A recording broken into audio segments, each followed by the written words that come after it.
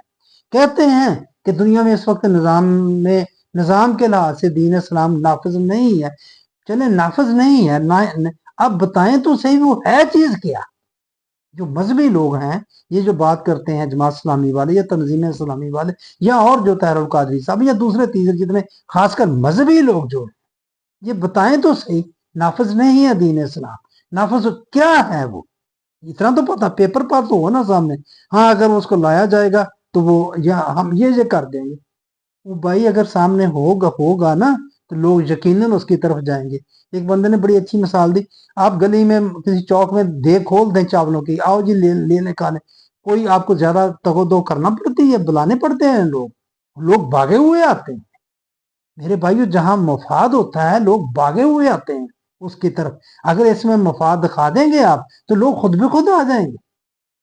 مروجہ دین کے دعوے دار اور خلافت جو چاہتے ہیں اسلامی حکومت، شرعی نظام نفاذ شریعت، مصطفی انقلاب کا یعنی کہ خلافت، اس کے نام آگے جس نے جو بھی رکھے علمبردار، بتائیں کہ وہ لوگوں کو کیوں دھوکہ دے رہے ہیں جبکہ ان کا دین کسی خلافت یعنی کسی حکومت، اسلامی حکومت کا تقاضا ہی نہیں کرتا۔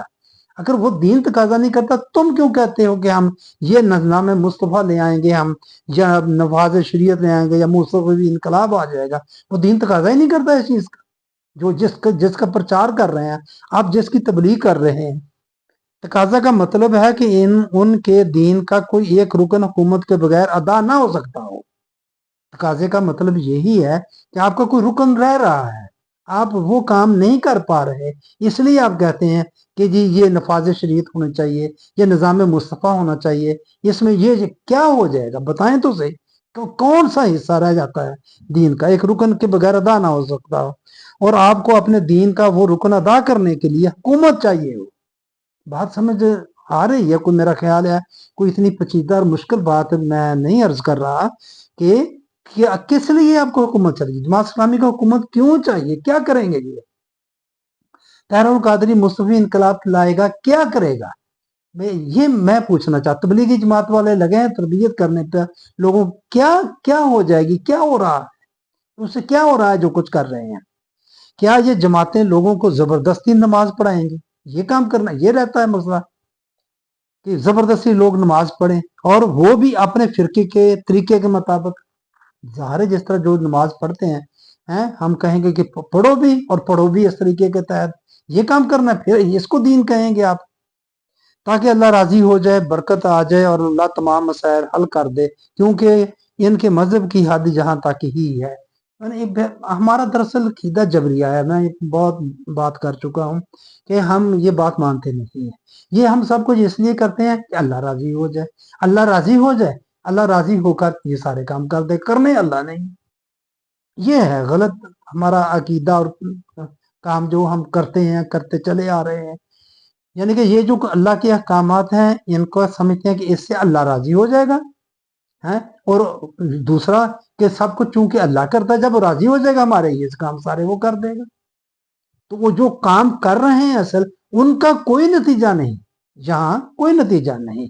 تو میں بس یہی بات آپ کے سامنے رکھنا چاہتا تھا میرے بھائیوں کہ یہ جو ہمارے پاس مروجہ دین ہے، میں عرض کرتا ہوں کہ یہ کسی خطۂ ارض کا اور نہ ہی حکومت، اسلامی حکومت کا تقاضا کرتا ہے، نہیں کرتا، یعنی کہ نہ خطہ زمین چاہتا ہے کہ ہو، اور نہ یہ کہتا ہے کہ اسلامی حکومت ہو، حکومت کوئی بھی ہو۔ یہ آپ سب پرفارم کر رہے ہیں اور ہوتا آ رہا ہے، پاکستان میں بھی، باہر کی دنیا میں بھی، کوئی ایک اس کا رکن ایسا نہیں ہے جو یہ اس کے جو چاہتا ہو یا یادار نہ ہو سکتا ہو، یعنی کہ اس کے لیے اسلامی حکومت چاہیے ہو اور الگ سے ہمیں خطہ چاہیے۔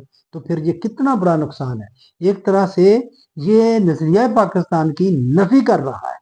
یہ جو دین ہے اس وقت، یہ جو علماء کرام کا دین ہے، کتنی بڑی بات ہے کہ ان کو کلیئر کرنا چاہیے ان علماء کرام کو، یہ بتا دیں دو ٹوک صرف اتنا ہی کہ یہ وہ کام ہے جس کے لیے ہمیں الگ خطہ زمین چاہیے، یہ وہ کام ہے جس کے کرنے کے لیے ہمیں اسلامی حکومت چاہیے، بس۔ اور جو باقی ملکوں میں نہیں ہے، اگر انصاف کی بات ہے تو وہ تو باقی دنیا میں بہت بہتر انصاف ہے۔ ہم تو بہت پیچھے چل گئے ہیں. پاکستان کی خالصتاً اگر بات کروں، مغرب میں انصاف ہے اور انسانیت پائی جاتی ہے، ہم سے زیادہ پائی جاتی ہے. تو بس اس نشست میں یہی صرف عرض کرنا چاہتا تھا. اور یہ کام جو کیا ہے، جو اس طرح کا بنایا ہے دین، یہ روایات نے بنایا ہے، قرآن کا یہ دین نہیں ہے. یہ بس بات میں نے عرض کرنا تھی آپ سے، کر دی. مہربانی، آپ نے میری بات سنی. شکریہ. السلام علیکم ورحمۃ اللہ.